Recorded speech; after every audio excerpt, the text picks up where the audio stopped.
We're the book friends that think good. What does this mean for our life, for our world? Yiggity yeet, my dude. I'm happy to speak. Always happy to think. I don't know how to do that. I can look into that. Makes you sound like a book friend that can think good. It's Jack and it's Weston. BFTTGs. Yeah. Jack, I think good. Sometimes I good think, too. Makes you sound pretty good. We might want to make it more concise. We are going to attempt to grapple and answer 3 questions. Number 1, what did we learn? Number 2, what did we disagree with? And number 3, what are we going to do about it? I am ready to roll. I'm in it. Weston, my book friend, tell me, what book is it that we're thinking good about today? I feel like you're bigger than me. Well, that's that's not true. Don't believe the camera. We're the same height. We are getting right back into Book Friends That Think Good with a new book, actually. We finished Atomic Habits. If you haven't watched our review, go back and watch that. But we are getting into a book that we call FGLS. Feels Good to Love Somebody. No, it's called A Field Guide to Lies and Statistics by author Daniel Levitin. Daniel Levitin is a neuroscientist, and one of the subtitles of the book, because there are a couple, but it says a neuroscientist on how to make sense of a complex world. And so we're going to be talking all about lies, statistics, numbers, and interpretations of those numbers.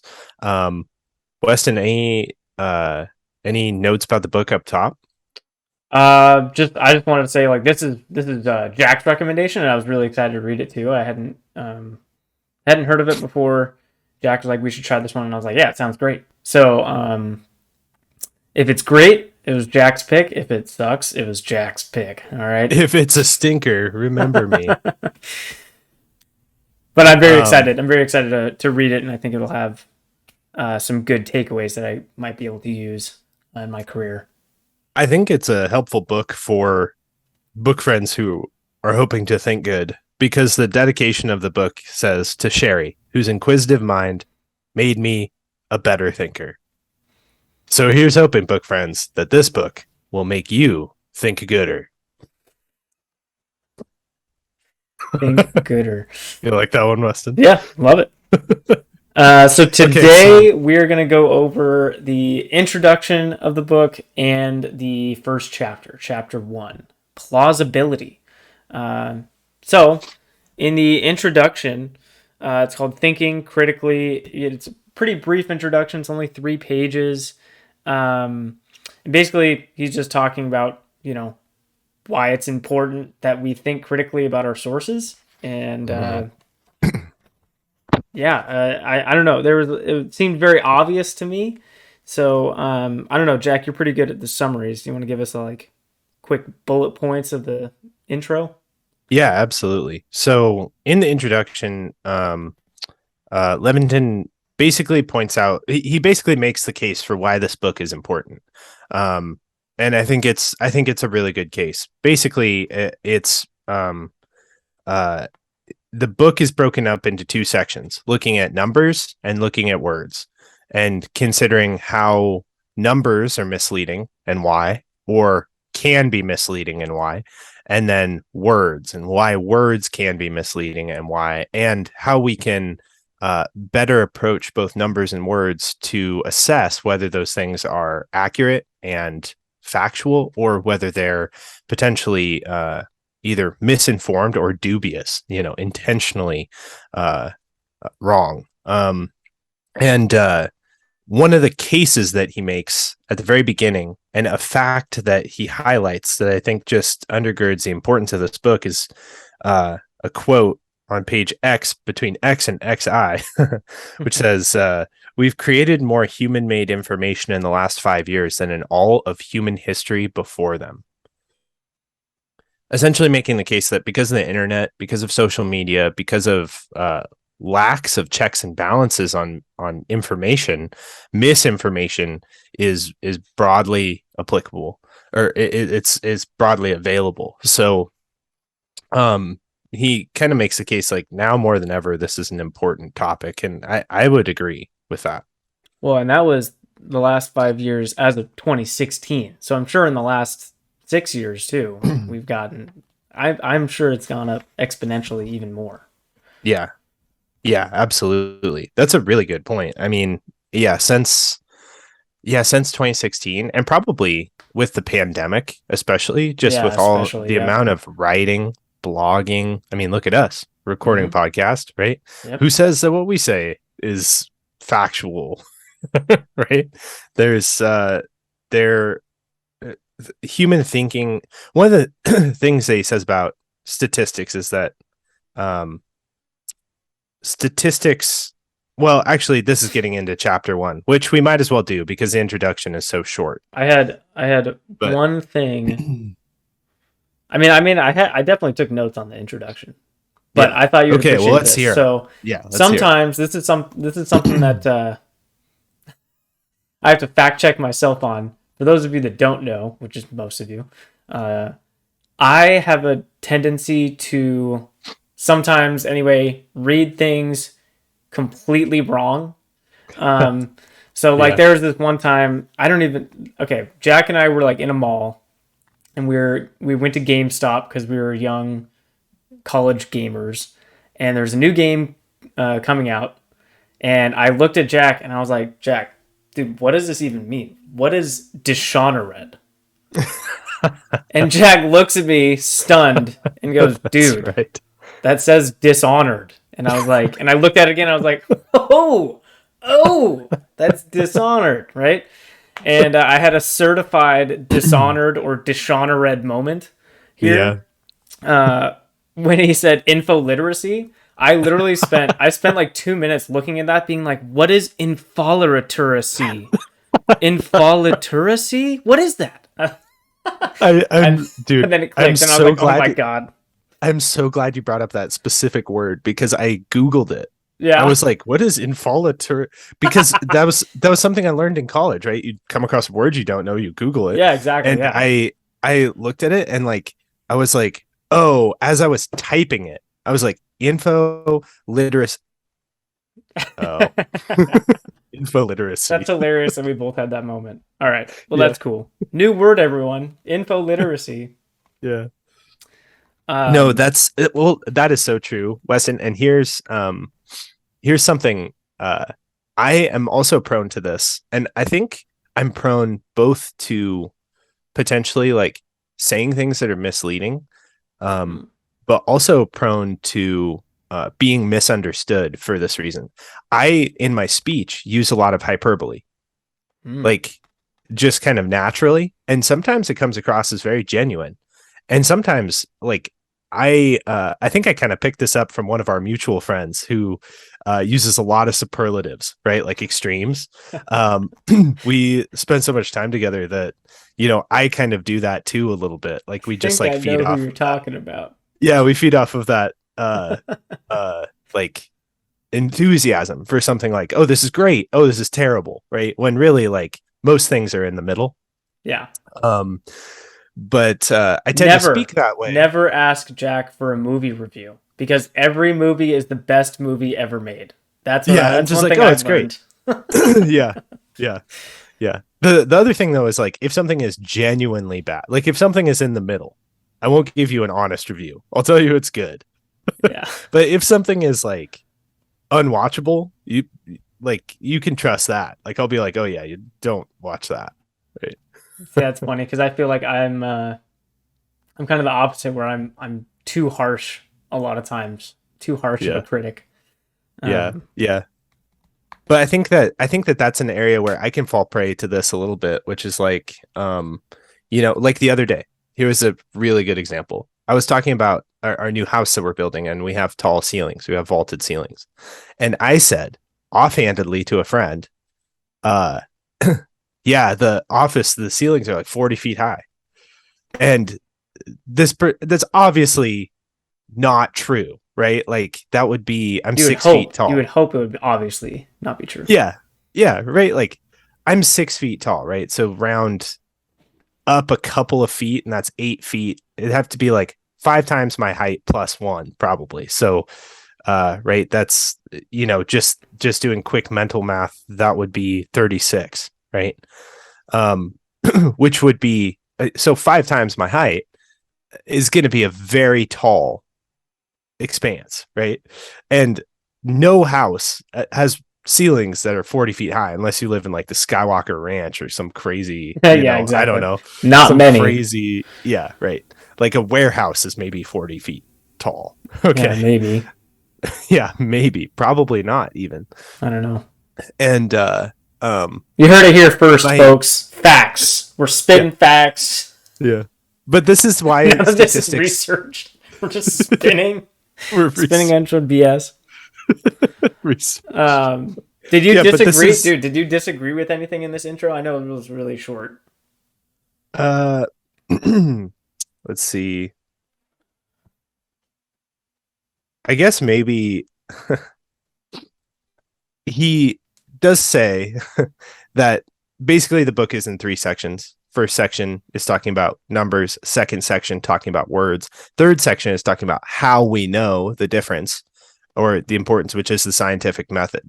And I anticipate pushing back against that quite a bit because I think that a lot of what we actually do to determine whether we're being lied to or not is intuitive.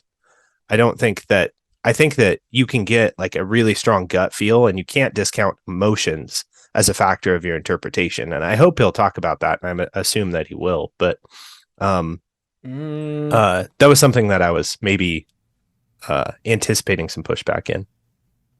Yeah, I could see you anticipating that pushback because I don't think he's going to like emotion at all. Mhm. Based on the intro in the first paragraph, I think this guy is going to do as much as he can to eliminate emotion. Mhm. So I could see you pushing back on that. Mhm. I don't know. We'll probably get way more into this deeper in the book. But my pushback to your pushback would be like, no, we're talking about like facts right now. Like Yeah. feelings are just a completely different thing, and I think there are a lot of valid feelings about things, but I don't think they should influence facts. At least at this point, I don't know. I'm excited to read this book. Yeah.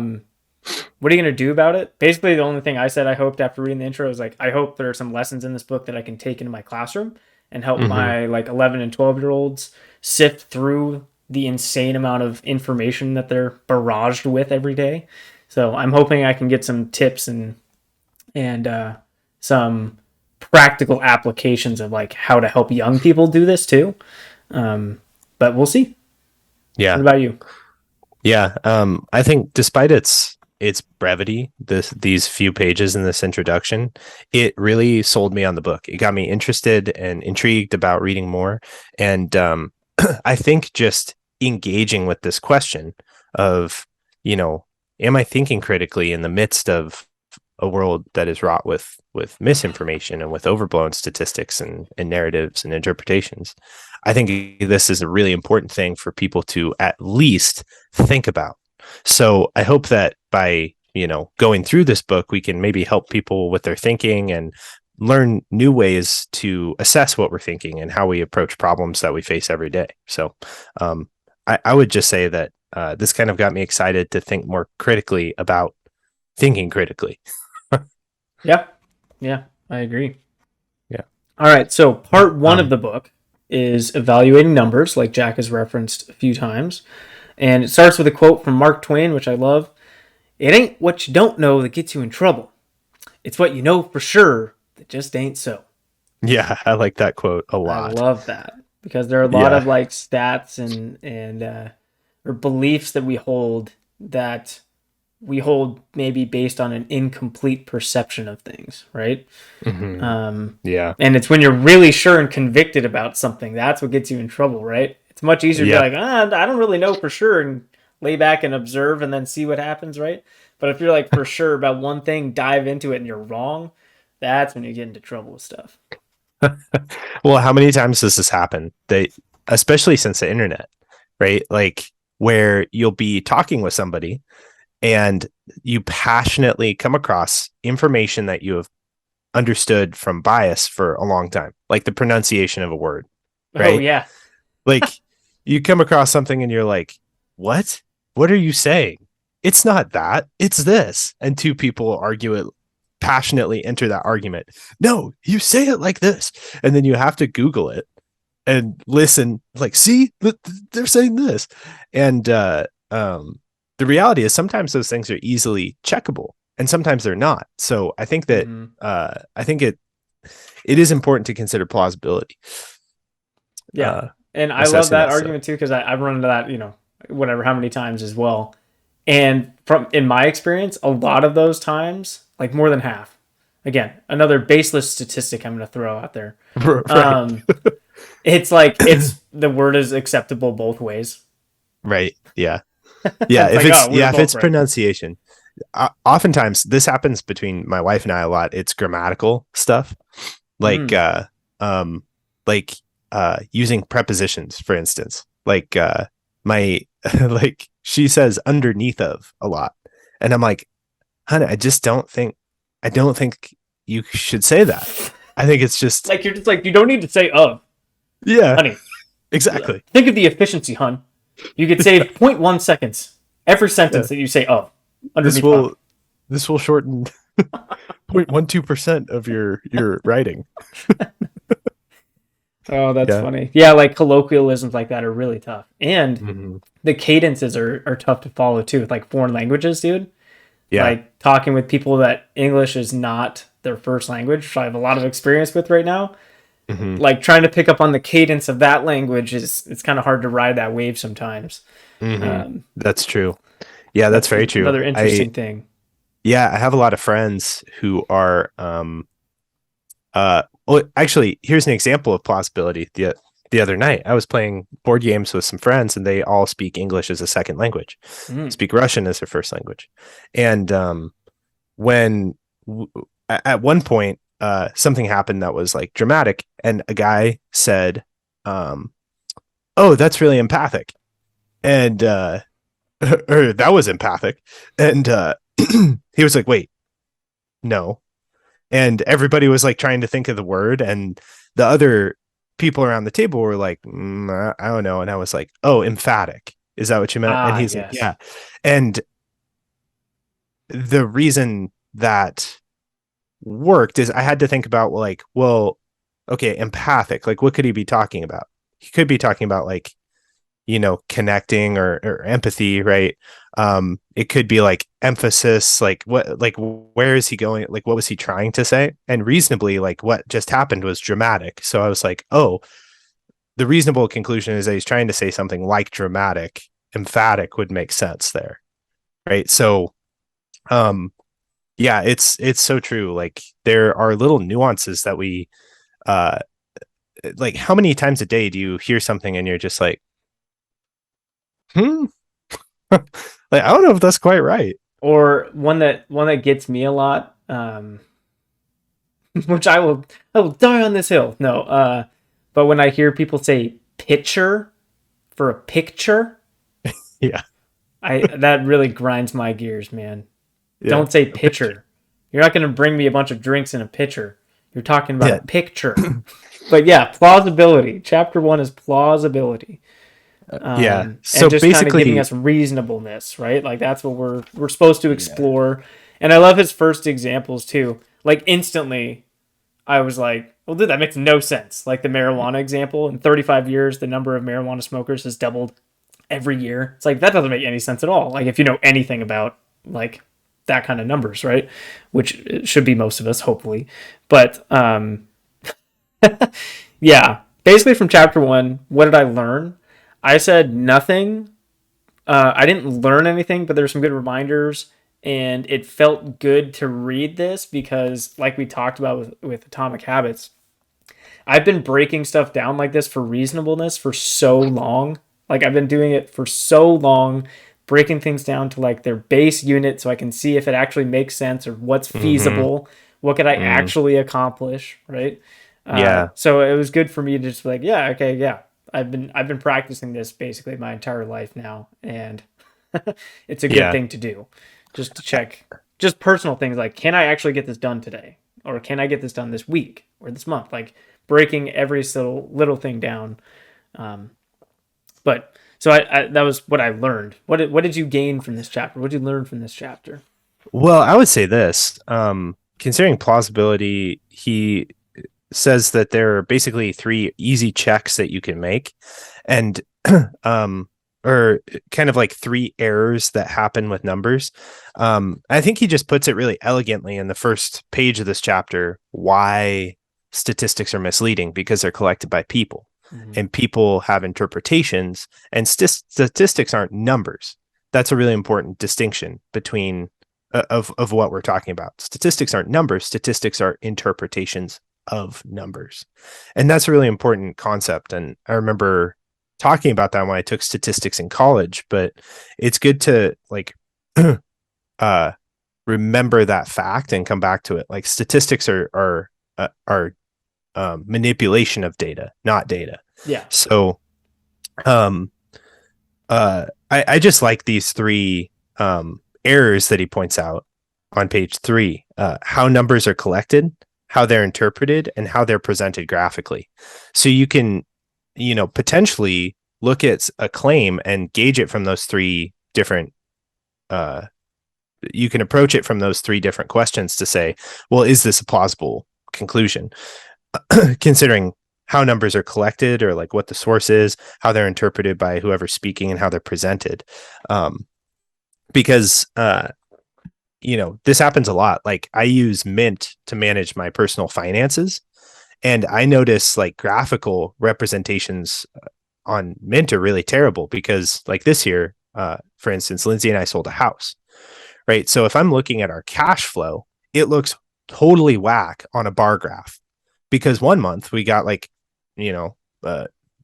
tens of thousands of dollars dumped into a checking account temporarily while we're like paying off other debts and moving that money around. It's artificial, but it makes cash flow look really bad on months where we just had normal incomes of like $1,000.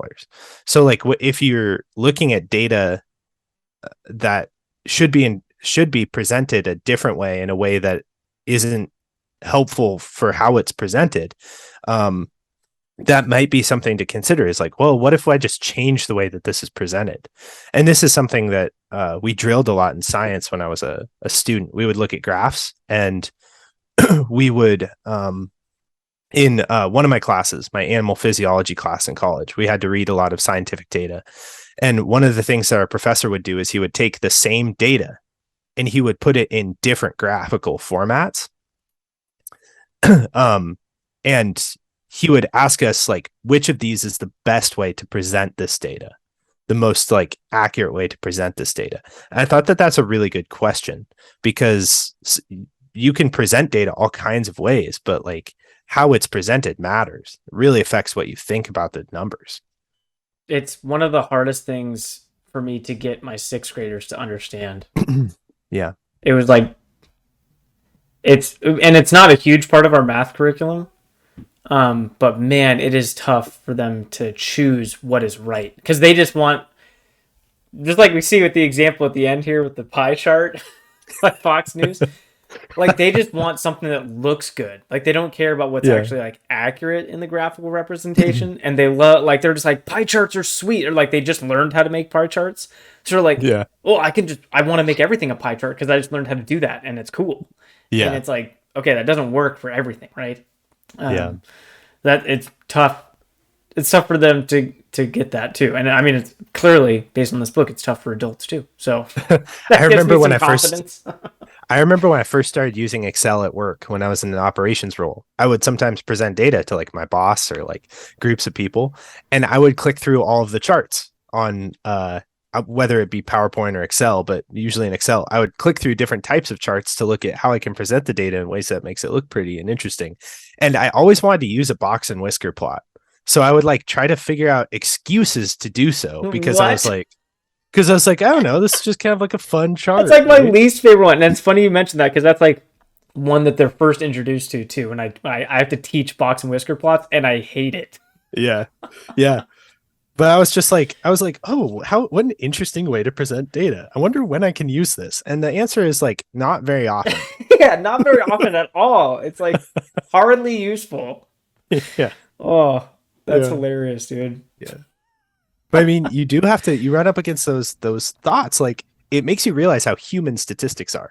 Like, it's like, oh yeah, I mean, I could present this some other way, but I'm just going to put 60% next to 60% next to 70% in a pie chart. Yeah. That'll be fine. Yeah. Oh man. Yeah. So I didn't when I was taking notes on what I disagreed with in this chapter, I didn't necessarily disagree. I just kind of wrote some things that I was looking forward to see how he addresses. Mm-hmm. So I'm looking forward to see how he addresses people's poor math skills. Mm. Like we've talked about in a few of our books that we've read so far. It's like there's a big population of people that do like they just don't consider themselves math people, right? Mm-hmm. Yeah. So like how do we address that with this sort of statistical, viewpoint?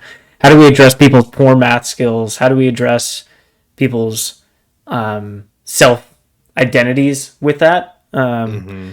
And I also want to see how he addresses hidden information, Mm. like information that we literally can't get access to. Because like one of his big points in the intro in the first chapter is like you should be doing your own research, you should be double checking and fact checking all this stuff, and it's like how how do we do that, or what happens if I don't have the information or I can't get to it, because there's a lot of times where the information about how some sort of statistical representation was made or some article was written, there's a lot of times where they'll have sources at the bottom, but then like there's information missing that you don't know where it Mm-hmm. came from, Yeah. or it's behind paywalls on databases. And I'm sorry, but I cannot pay for like every database. Like, I Right. don't know if you've run into that. I've run into that a lot Oh with my yeah. educational research where it's like, oh, well, I would have checked this out, but I have to pay $50 a month to access this database that I only want to access for like the next hour. Yes. So it's Yeah. like, I'm not Well, going to do that. And then the other thing is the time required. Like, yeah. bro, we live busy lives. I don't have time to fact check all Yeah. of the things that I'm reading all of the time. So I wonder how he addresses those sort of issues that come up in this procedure. Because while I definitely agree that we should be doing that. I think there's a lot of issues in practicality with that. Mm-hmm. So yeah, that's kind of what I put there. I'm hope to see, or I'm excited to see how he addresses those issues that I can see right away. Did you have any other Yeah. like strong pushbacks or things you were anticipating? Yes. It's not a strong pushback, but I agree with the same thing. And my thought is like, how do we train our intuition to pick this stuff up? That's like my question that hangs out there. And I hope that he does answer that, because the chapters here are pretty short. I think he's going to talk about just like logical things that you can think of. And maybe as you build more of those, you'll, have more tools in your toolkit to pull from, which I think is ultimately what he's trying to do with this book. He's like, okay, here are just a bunch of tools. Pick out the right tool for the job, right? So like when you see an average, which is the next chapter that we'll talk about, what do you do with it? When you see a claim and you go, like, how do you check plausibility? Like, I think those are the kind of this is more, and that's why I think it's called a field guide, right? It's like, here are all of the things you could see that might be wrong. So he might not even really get into like, how do we train our intuition to pick this stuff up? But I'm with you, because like another example is in this first chapter, he says in the US, 150,000 girls and young women die of anorexia each year.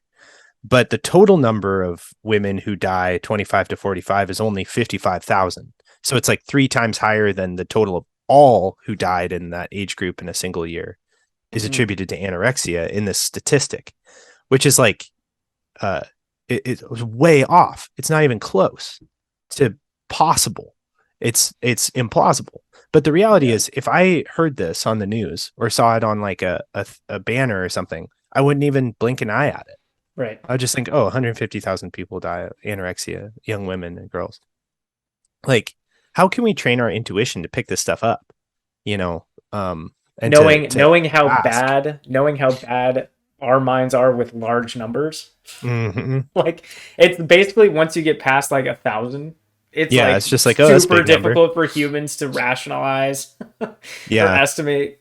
Well, and my thought is, my biggest caution is, I'm thinking of logical fallacies. And Weston, do you know about the slothful induction fallacy?